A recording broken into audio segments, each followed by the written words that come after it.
अस्सलाम स्टूडेंट्स, आज हम फर्स्ट ईयर का बहुत ही इंपॉर्टेंट टॉपिक सीखने वाले हैं, स्केलर या डॉट प्रोडक्ट।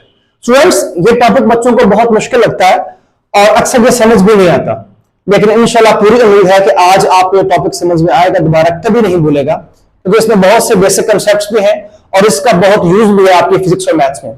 स्टूडेंट्स, जब वेक्टर्स को हम मल्टीप्लाई करते हैं तो दो तरह से मल्टीप्लाई होता है। जब वेक्टर्स को मल्टीप्लाई करें उनका आंसर स्केलर्स भी आ सकता है और वेक्टर्स भी आ सकता है। तो जब जब आप वेक्टर्स को मल्टीप्लाई करें, दो वेक्टर को, और उनका आंसर एक स्केलर क्वांटिटी आए, तब उसे बोलते हैं स्केलर प्रोडक्ट या डॉट प्रोडक्ट। ये डॉट का मतलब क्या है? डॉट सिंबल है मल्टीप्लाई का, क्रॉस भी सिंबल किसका होता है? मल्टीप्लाई का। लेकिन डॉट हमने पहचान रख ली है कि जब जब दो वेक्टर्स को मल्टीप्लाई करें और उनका आंसर एक स्केलर क्वांटिटी आए, तो हमने मल्टीप्लाई के दरमियान में डॉट लगाना है। इसलिए क्वेश्चन ये डॉट भी पूछ सकता है और स्केलर भी पूछ सकता है। तो क्वेश्चन बोर्ड में कैसे आता है? डिफाइन स्केलर और dot product of two vectors and explain characteristics और प्रॉपर्टीज ऑफ डॉट प्रोडक्ट। तो अभी स्टार्ट करते हैं इसको, देखिएगा। पहले डेफिनेशन जो मैंने बोल दी है कि जब जब दो वेक्टर्स को मल्टीप्लाई करें और उनका आंसर एक स्केलर क्वांटिटी आए, वेक्टर नहीं आए, उसे बोलते हैं डॉट या scalar product of two vectors. When two vectors are multiplied and their product is a scalar quantity, then this product is called scalar या dot product. Students, ये आपको समझ में नहीं आएगा। एग्जांपल लेते हैं कि इसको हम पढ़ क्यों रहे हैं और इसका यूज कहां पे है। अक्सर बच्चे बड़े परेशान होते हैं कि सर ये टॉपिक समझ नहीं आ रहा, पता नहीं क्यों पढ़ रहे होते हैं। स्टूडेंट्स, इस टॉपिक का यूज हम डेली लाइफ में रोजाना करते हैं। आप भी कर रहे हैं, मैं भी कर रहा हूं। फॉर एग्जाम्पल, आपसे घर वाले कहते हैं अम्मी अब्बू बेटा ये कुछ चीज पड़ी हुई है किसी भी थैले में, इसको उठा के घसीट के इस साइड पे कर दें, इस नुक्कड़ से उस नुक्कड़ पे ले जाए। तो आप उसको पूरा उठा के वहां में रखेंगे, आप उसको घसीटेंगे। हालांकि आप घसीटते हुए फोर्स लगा रहे हैं ये इस डायरेक्शन में, बिल्कुल इंक्लाइन किसी एंगल पे, लेकिन वो जो थैला है वो कहां जा रहा है? बिल्कुल सीधा जा रहा है। तो ये क्या वजह है? फोर्स आपकी टेढ़ी लग रही है और जो चीज ऑब्जेक्ट जा रहा है वो कहां जा रहा है? सीधा। तो क्या वजह है? ये जो फोर्स है ये खुद को दो कंपोनेंट्स में डिवाइड कर चुकी है। कौन कौन से? एक फोर्स का एक्स कंपोनेंट और एक फोर्स का वाई कंपोनेंट। जो वाई कंपोनेंट है वो बैलेंस हो जाता है ग्रेविटी और अदर फोर्सेस से, कैसे हो जाता है? सिर्फ इस फोर्स का एक्स कंपोनेंट ही बचता है।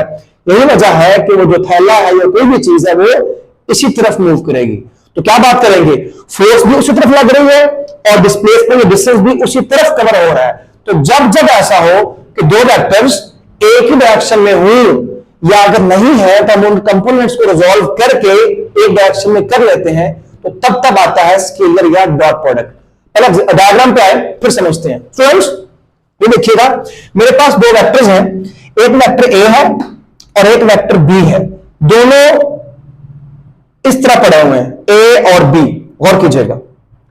अब ये बी वो एग्जाम्पल, फोर्स की एग्जाम्पल ले सकते हैं कि बी जो है ये फोर्स की तरह का है। तो बी कहां लग रहा है? किसी एंगल थीटा पे। तो बी जो है ये खुद को दो कंपोनेंट्स में रिजॉल्व करेगा। कौन कौन से कंपोनेंट्स? एक बी का एक्स कंपोनेंट, गौर कीजिएगा, ये ए, ये बी, और ये जो रेड मार्कर है ये बी का X component along x axis, और ये जो हमारे पास बी का वाई कंपोनेंट है ये वाला, ये वाई कंपोनेंट है। ये जो वाई कंपोनेंट है ये ग्रेविटी से बैलेंस हो जाता है, कैंसिल हो जाता है। तो इसलिए अलोंग वाई एक्सिस कोई भी वेक्टर नहीं है, कोई भी फोर्स नहीं है। तो गौर कीजिएगा, हमने इस बी को दो पार्ट्स में डिवाइड किया, एक रेड वाला बी एक्स और एक रेड वाला B Y. B Y gravity से कैंसिल, तो क्या बच गया? गौर कीजिएगा, एक बच गया ए ये वाला और एक बच गया बी एक्स। बस सिर्फ दो वेक्टर्स बच चुके हैं। जो बी था उसको हमने ऑलरेडी डिवाइड कर चुके हैं, किस किस में? एक्स कंपोनेंट में और वाई कंपोनेंट में। तो गौर कीजिएगा, बी भी गया, बी वाई भी गया, क्या बच गया? एक ए वेक्टर उसकी मैग्नीट्यूड और एक बी एक्स, बी का एक्स कंपोनेंट। इसको मैंने यहां लिख दिया। गौर कीजिएगा, एक वेक्टर ए बचा उसकी मैग्नीट्यूड और दूसरा बी का एक्स कंपोनेंट, दोनों एक ही डायरेक्शन में है। हम कहेंगे ए या बी एक्स, मतलब ए और बी का कंपोनेंट दोनों एक ही तरफ है। तो स्टूडेंट्स, अब आते हैं इसका फार्मूला कैसे बनेगा। वेक्टर कंप्लीट ए और बी थे, यहां पे इनके ऊपर वेक्टर का साइन आएगा। अब ये वेक्टर्स हैं, मल्टीप्लाई मतलब स्केलर आंसर आएगा। क्या लिखा मैंने, मैग्नीट्यूड ऑफ ए, इस वेक्टर का साइन डालेंगे क्योंकि इनका आंसर एक स्केलर आ रहा है। और साथ क्या आएगा, बी का एक्स कंपोनेंट, ए वेक्टर की complete magnitude multiply B X. तो गौर कीजिएगा, ये बी एक्स क्या चीज है, ये हम पीछे पढ़ चुके हैं। ये बी एक्स क्या चीज है, ये हम पहले पढ़ चुके हैं। कंपोनेंट्स जब रिजॉल्व करते हैं किसी भी वेक्टर को या फोर्स को, तो बी एक्स आता है बी कॉज ऑफ थीटा। जब भी आप किसी भी कंपोनेंट में रिजॉल्व करते हैं वेक्टर्स को, तो B X is equal to B cos theta. इसका हम अलग से प्रूव भी कर लेंगे। और कीजिएगा कि बी एक्स है, ये क्या है, ये सपोज करें वेक्टर ए है और ये वेक्टर बी है। बी एक्स का एक और नाम भी है। अगर आप ये जो बी वेक्टर है, अंधेरा हो रोशनी ना हो, इसके ऊपर यहां बल्ब रोशन करें, तो जो बी है इसका साया कहां पड़ेगा, ए के ऊपर। बी को छोड़ दे, बी का साया कहां पड़ेगा, ए के ऊपर। क्या बोलेंगे, प्रोजेक्शन, साया, अक्स, प्रोजेक्शन ऑफ बी ऑन ए, इसका नाम क्या है, बी एक्स। बी का X component along x axis, तो बी एक्स क्या नाम है, प्रोजेक्शन ऑफ बी ऑन ए। तो क्या लिखेंगे, बी एक्स का सेकंड नाम क्या है, projection of B on A, या बी एक्स क्या होता है, B cos of theta. Multiply करेंगे A B cos of theta. तो क्या फार्मूला बना, जब भी दो वेक्टर्स आएंगे कोई भी, A dot B, A B cos theta. इस तरह हम एग्जांपल लेंगे इसकी, पहले एग्जांपल पे आएंगे फिर आगे चलेंगे। गौर कीजिएगा स्टूडेंट्स, दो एग्जांपल मैंने लिए इसकी। Dot product of force and displacement is called work. तो वर्क क्या है, वर्क एक नई क्वांटिटी है जो कि स्केलर है। वो कैसे आएगी, फोर्स और डिस्प्लेसमेंट दोनों वेक्टर्स को मल्टीप्लाई करने के बाद आएगी। अरे मल्टीप्लाई करते हैं, फोर्स एफ बी डिस्प्लेसमेंट और साथ कोई ना कोई एंगल बनेगा कॉस ऑफ थीटा। बिल्कुल सेम इसी पैटर्न पे, ए की जगह पर एफ आ जाएगा, बी की जगह पर डी आ जाएगा और साथ कॉस ऑफ थीटा। आप इसी फार्मूले को उसी के अकॉर्डिंग समझेंगे। तो जो वर्क है, जब जब आप काम करते हैं, आप चल रहे हैं, आप भाग रहे हैं, बाइक चला रहे हैं, किसी भी चीज को घसीट रहे हैं, मूव करवा रहे हैं, तो आप हर वक्त डेली लाइफ में रोजाना वर्क कर रहे होते हैं। अभी मैं चल रहा हूं, गौर कीजिएगा, मैं फोर्स कहां लगा रहा हूं, इस साइड पे, और मैं डिस्प्लेसमेंट भी कहां है, इसी साइड पे। तो ये वर्क सिंपल सा है, फोर्स भी इसी तरफ और डिस्प्लेसमेंट भी इसी तरफ। तो ये बेस्ट एग्जांपल है स्केलर की या डॉट की। समझ आई बात की। अब गौर कीजिएगा, फिजिकल मीनिंग पे आते हैं। The dot product of two vectors A and B. ये फिजिकल मीनिंग क्या होगा, फिजिकल मतलब ए को बी से मल्टीप्लाई करें तब क्या आंसर आएगा, और फिर बी को ए से मल्टीप्लाई करें तब क्या आंसर आएगा। और कीजिएगा, पहले हम वो बात करेंगे ए मल्टीप्लाई बी, ये बिल्कुल सारी चीजें वही आएंगी। डायग्राम मैं बना चुका हूं, दोबारा यहां जरूरत नहीं है। तो dot product of two vectors A and B, A पहले आएगा और बी बाद में रखना, तो वही ए डॉट बी क्या आएगा, ए बी एक्स, और बी एक्स क्या होता है, बी कॉस थीटा। ये सिंपल हो गया, पहले भी कर चुके हैं। अब अगर हम उल्टा करें, बी को ए से मल्टीप्लाई करें तब क्या होगा। तो डायग्राम पे आए, ए वही ड्रॉ किया मैंने एज इट इज, और बी को वही ड्रॉ किया है। अब बी को ए से मल्टीप्लाई करना है। अब ए के दो कंपोनेंट्स रिजॉल्व करेंगे। स्टूडेंट्स गौर कीजिएगा, ए के दो कंपोनेंट्स क्या होगा, ए वाई और ये होगा ए एक्स। और आप जानते हैं कि बेस कौन सी होती है, एक्स कंपोनेंट कौन सा होता है, जिसके साथ दो एंगल्स हो, एक नाउन हो और एक अननाउन हो। ये एंगल थीटा है और ये एंगल 90 है। तो जिस साइड पे दो एंगल, एक नाउन और एक अननाउन, उसको हम बेस बोलते हैं। तो base mean along x axis horizontal component. तो क्या बनेगा फिर, ये ए का एक्स कंपोनेंट है ये वाला। अगेन जब ए को हम दो कंपोनेंट्स में रिजॉल्व करेंगे, ए वाई और ए एक्स, तो ए खत्म, ए वाई भी खत्म, तो क्या बचेगा, एक कंप्लीट बी बचेगा और साथ ए का एक्स कंपोनेंट। और कीजिएगा, एक बी होगा और एक ए का एक्स कंपोनेंट।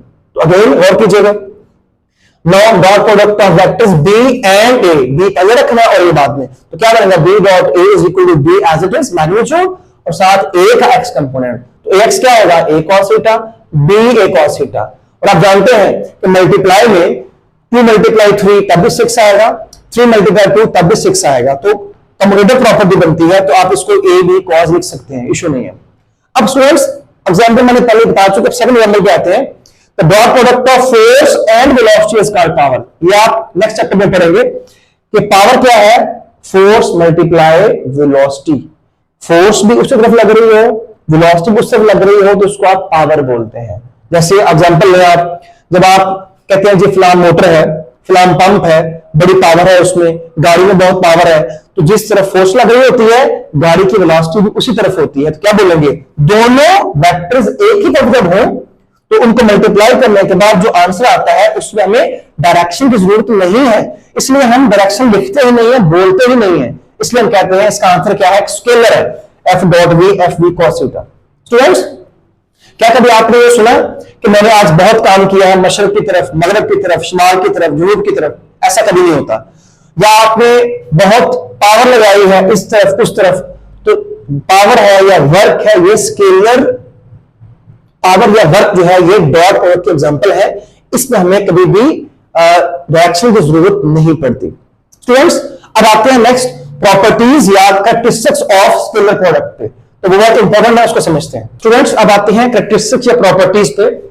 तो लॉन्ग क्वेश्चन कैसे आएगा, डिफाइन डॉट या scalar product, explain it's characteristics या प्रॉपर्टीज। तो नंबर 1 पे आते हैं कम्यूटेटिव प्रॉपर्टी।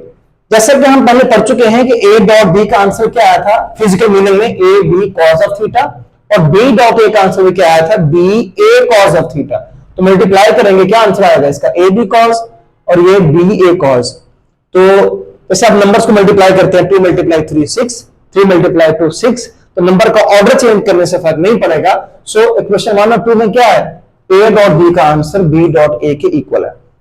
सेकंड जो आएगा फॉर परपेंडिकुलर वेक्टर्स, तो ये क्या प्रूव करेगा कि जो डॉट प्रोडक्ट है वो कम्यूटेटिव है, मल्टीप्लाई करने से आंसर सेम आएगा। सेकंड प्रॉपर्टी है फॉर परपेंडिकुलर वेक्टर्स। स्टूडेंट्स, इसका आंसर नहीं आएगा, गौर कीजिएगा, दो वेक्टर्स आपस में परपेंडिकुलर हैं, उनका एंगल 90 है, अगर फोर्स ऊपर लगा रहे हैं और डिस्प्लेसमेंट इधर कवर हो सकता है, पॉसिबल नहीं है, तो इसका आंसर नहीं आएगा, इन वेक्टर्स का 0 आएगा। For perpendicular vectors theta 90 degree होगा, गौर कीजिएगा, तो dot product of two perpendicular vector will be 0। क्यों, क्योंकि cos 90 कितना होता है, a dot b is equal to A B cos theta, A B cos of 90, cos 90 होता ही 0 है, तो क्या बनेगा, 0 मल्टीप्लाई सब कुछ 0, तो a डॉट b क्या होगा, 0 होगा। लेकिन स्टूडेंट्स, दो वेक्टर 0 हो जाएंगे, कोई भी जनरल वेक्टर, लेकिन आप जानते हैं x axis, y axis and z axis real में होते ही परपेंडिकुलर है, x, y एंड z, तो इनका जब हम डॉट लेंगे तो उसका आंसर क्या आएगा, ये भी 0 आना चाहिए। गौर कीजिएगा, हम बात करेंगे ऐसा वेक्टर जो x एक्सिस को शो करता है उसको हम बोलते हैं i यूनिट वेक्टर, और ऐसा वेक्टर जो y एक्सिस को शो करता है डायरेक्शन उसको बोलते हैं j, और ऐसा वेक्टर जो z एक्सिस की डायरेक्शन शो करता है उसे हम बोलते हैं k, i j and k। अब a और b के जगह क्या लिखेंगे, i का j के साथ डॉट, i डॉट j, ये भी एंगल 90 डिग्री। गौर कीजिएगा, in case of unit vectors i dot j, i magnitude j magnitude cos of 90 क्या होगा, 0, j डॉट k cos 90 0। गौर कीजिएगा, j ऐसे आएगा और k ऐसे आएगा, 90 0। इसी तरह last one k multiply i, गौर कीजिएगा ऐसे i dot j, j dot k, k dot i, ये भी 90 है, ये भी क्या आएगा, 0, cos 90 0।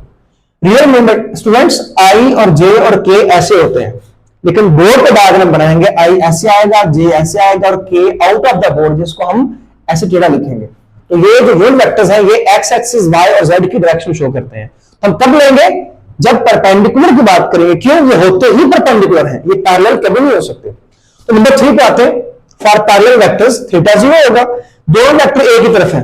एग्जांपल, अब मैं जा रहा हूं इस तरफ, फोर्स कहां लगा रहा हूं, इस साइड पे, और डिस्प्लेसमेंट भी कहां है, इसी साइड पे, तो एंगल 0 बनेगा, और ये वर्क के एग्जांपल है, तो मैक्सिमम आंसर आएगा। और कीजिएगा, थीटा 0 होगा, dot product of two parallel vector will be maximum. क्यों, a डॉट b वही फार्मूला cos थीटा, थीटा कितना आएगा, 0, दोनों एक ही तरफ है, तो cos 0 हमेशा 1 होता है, तो क्या बनेगा, 1 मल्टीप्लाई ए बी, तो क्या बनेगी, इसका आंसर क्या है, मैक्सिमम है, मैक्सिमम आंसर है पैरेलल का।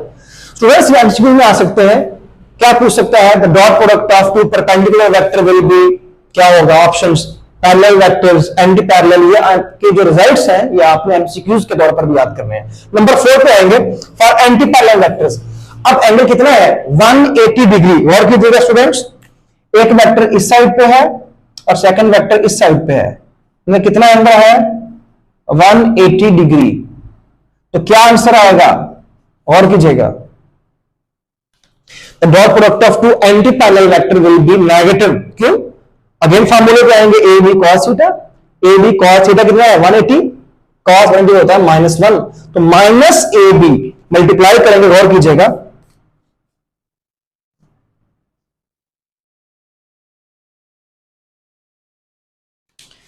तो क्या आएगा माइनस ए बी मल्टीप्लाई हो जाएगा, तो इसे बोलेंगे नेगेटिव आंसर है।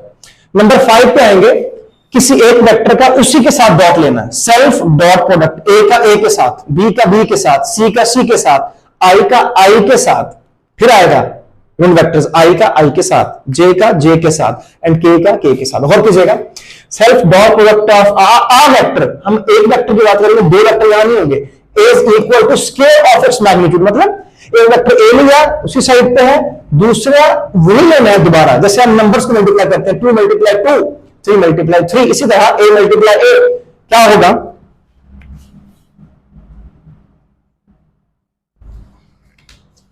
इस तरह हम नंबर्स को मल्टीप्लाई करते हैं, 2 मल्टीप्लाई 2, 3 मल्टीप्लाई 3, इसी तरह a मल्टीप्लाई a का a के साथ डॉट लेना है, तो क्या बनेगा a dot a magnitude cos of theta.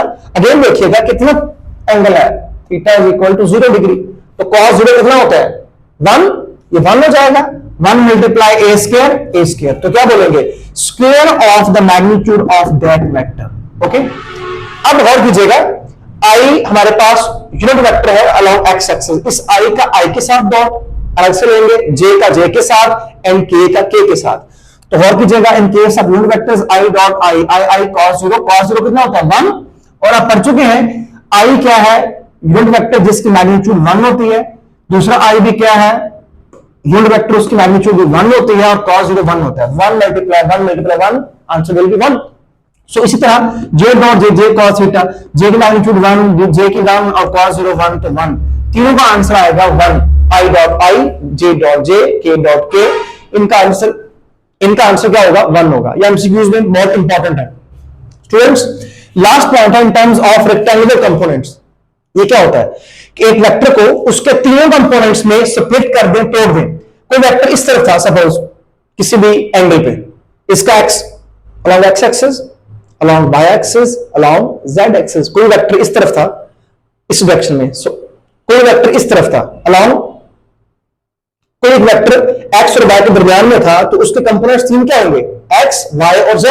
इसका नाम क्या होगा ax, a वेक्टर का x कंपोनेंट और साथ क्या आएगा i उसका यूनिट वेक्टर, j क्या बोलेंगे a का y कंपोनेंट, साथ क्या आएगा उसकी डायरेक्शन शो करेगा j वेक्टर, और ये वाला क्या होगा a z और साथ क्या आएगा k आएगा। तो गौर कीजिएगा a is equal to ax i a y j and a z के हम a वेक्टर को तीनों में रिजॉल्व कर लिया, इस तरह b को bx i b y j and b z के।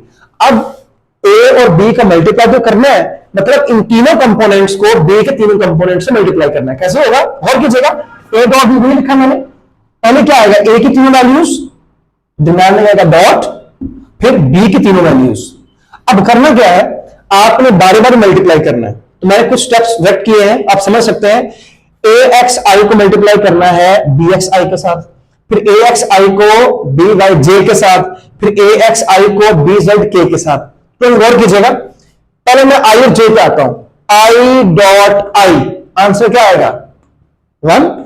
सेकंड देखें, i वाली टर्म मल्टीप्लाई होगी j के साथ, i डॉट j हम पढ़ चुके हैं, क्या आंसर आएगा 0।